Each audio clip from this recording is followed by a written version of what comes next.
သမရထရန့်ကအမေရိကန်လမ်းများပေါ်မှာလူတွေထိခိုက်ဒဏ်ရာရခြင်းသို့မဟုတ်အသက်ဆုံးရှုံးခြင်းတွေဖြစ်ပေါ်စေခြင်းနေပါတယ်။ Renee Good Alex Pretty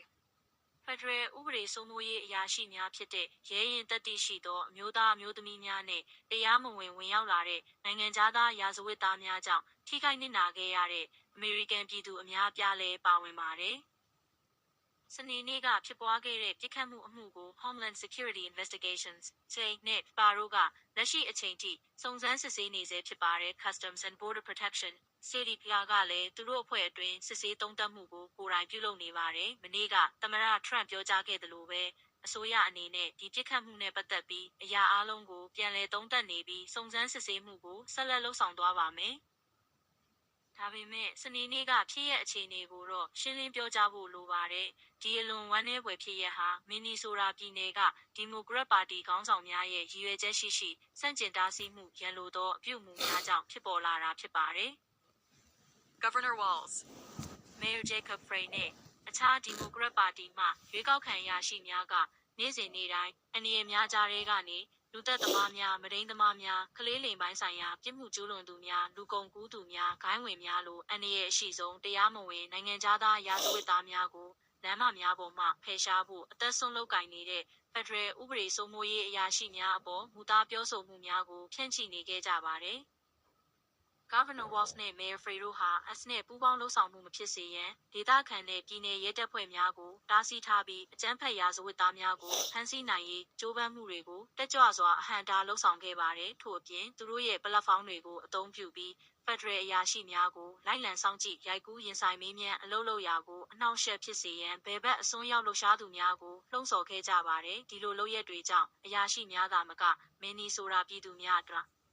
ပါအန္တရာယ်များစေခဲ့ပါတယ်။ဒါဟာစနေနေ့မနက်မင်နီအပ်ပိုလင်းမြို့မှာအတိအကျဖြစ်ပွားခဲ့တဲ့အရာပါပဲဖက်ဒရယ်ဥပဒေစိုးမိုးရေးကိုအနှောင့်အယှက်ပေးခြင်းအရာရှိများအပေါ်အကြမ်းဖက်မှုကိုလှုံ့ဆော်ခြင်းဟာမှားယွင်းပြီးဥပဒေနဲ့မညီပါဘူးအရင်ကအမေရိကန်ပြည်ထောင်စုမှာဒါဟာလူတိုင်းလက်ခံထားတဲ့အချက်ဖြစ်ခဲ့ပါတယ်ဒီနေ့အချိန်ထိဘလို့ရောက်လာခဲ့တယ်လဲဒီမိုကရက်ပါတီရဲ့စန့်ကျင်မှုဟာဘာကိုဆိုလိုတယ်လဲဆိုတာကိုသတိရပါမယ်ရခင်သမရဂျိုဘိုင်ဒန်နဲ့ဒီမိုကရက်ပါတီက၄နှစ်ကြာအောင်အမေရိကန်နယ်စပ်တွေကိုဖွင့်လှစ်ထားပြီးကမ္ဘာအနှံ့ကနေတရားမဝင်နိုင်ငံသားတန်းပေါင်းများစွာဝင်ရောက်လာစေခဲ့ပါတယ်အဲ့ဒီအထဲမှာအမေရိကန်အတိုင်းအဝိုင်းတွေကိုကြောက်မက်ဖွယ်ရာဖြစ်စေခဲ့တဲ့အကြမ်းဖက်ရာဇဝတ်သားများလည်းပါဝင်ပါတယ်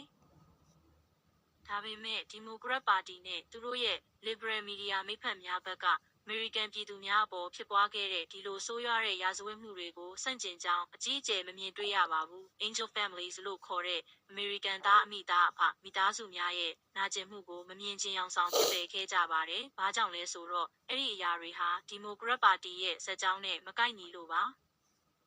Jocelyn Nunger Laken Riley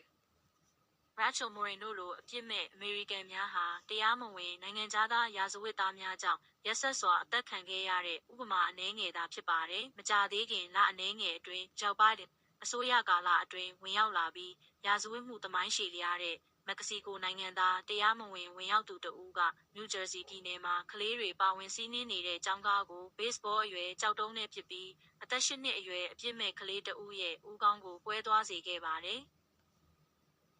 သမရထရန့်ကနယ်စပ်ကိုလုံခြုံအောင်လုပ်ပြီးအထူးသဖြင့်အကြမ်းဖက်ရာဇဝတ်မှုကျူးလွန်ထားတဲ့တရားမဝင်နိုင်ငံသားအလုံးကိုပြန်လည်ထုတ်ပယ်မယ်လို့သတိပေးခဲ့ပါတယ်။လူဦးရေတန်း80နီးပါးကသူ့ကိုဒီကတိအတွက်မဲပေးခဲ့ကြပြီးသူကလည်းအဲ့ဒီကတိကိုလက်တွေ့ကျကျအကောင့်ထဲပေါ်နေပါတယ်။တရားဝင်ရွေးကောက်ခံသမရတဦးအနေနဲ့သမရထရန့်ဟာလူလူဆန္ဒအတိုင်းလှုပ်ဆောင်နေတာဖြစ်ပြီးလော့စ်အိန်ဂျယ်စ်ကနေနယူးယောက်အထိဟုတ်ပါတယ်။ Minneapolis အထိပါအန္တရာယ်ရှိတဲ့သူတွေကိုဖမ်းဆီးထုတ်ပယ်နေပါတယ်။ဒါပေမဲ့မင်နီဆိုတာပြည်နယ်ကဒီမိုကရက်ခေါင်းဆောင်များနဲ့ Sanctuary City မူဝါဒများကဖက်ဒရယ်ဥပဒေကိုတက်ကြွစွာဆန့်ကျင်နေပါတယ်။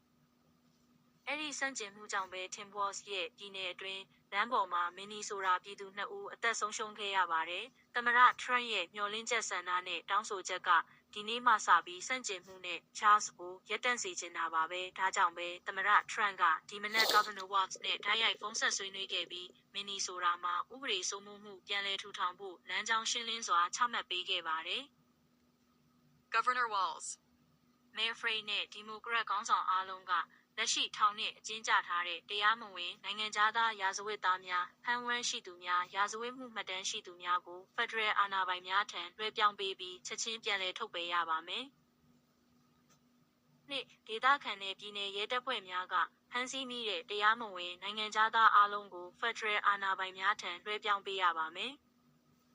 ၃ဒေသခံရဲများကအထူးသဖြင့်အကြမ်းဖက်ရာဇဝတ်မှုကျူးလွန်ထားတဲ့တရားမဝင်နိုင်ငံသားများကိုဖမ်းဆီးထိန်းသိမ်းရာမှာဖက်ဒရယ်ဥပဒေစိုးမိုးရေးနဲ့ပူးပေါင်းကူညီရပါမယ်။ဒီလိုအခြေခံသဘောတရားရှိတဲ့ပူးပေါင်းဆောင်ရွက်မှုတွေကိုအကောင့်ထဲပေါ်နိုင်ရင်မီနီဆိုတာမှာ ICE ကိုကူညီဖို့ Border Patrol မလိုအပ်တော့ပါဘူး။နဲ့ဒေသခံရဲတပ်ဖွဲ့တွေဟာအခြားပြည်နယ်များလိုပဲအေဂျင့်စွာပူးပေါင်းလုပ်ဆောင်နိုင်ပါလိမ့်မယ်။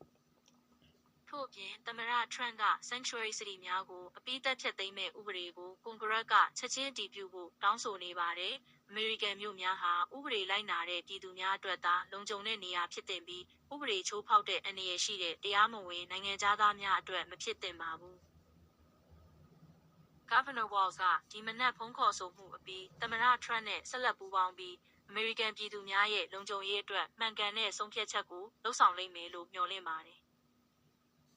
သမ္မတထရန့်ဟာနယ်စပ်ကိုခိုင်မာအောင်လုပ်ပြီးပြည်တွင်းမှာကြန့်ရှိနေသေးတဲ့တရားမဝင်နိုင်ငံသားအများပြားကိုထုတ်ပယ်ဖို့ဆက်လက်လှုံ့ဆော်နေပါတယ်။ဒီရေးကြီးတဲ့အများပြည်သူလုံခြုံရေးမစ်ရှင်ကိုအေဂျင့်ဆုံးအောင်မြင်စွာဆောင်ရွက်နိုင်ဖို့က Republican နဲ့ Democrat နှစ်ဖက်လုံးပူးပေါင်းလှုံ့ဆော်ရပါမယ်။ဖက်ဒရယ်ပြည်နယ်ဒေသခံဥပဒေစိုးမိုးရေးတွေအတူတကွလှုံ့ဆော်ရပါမယ်။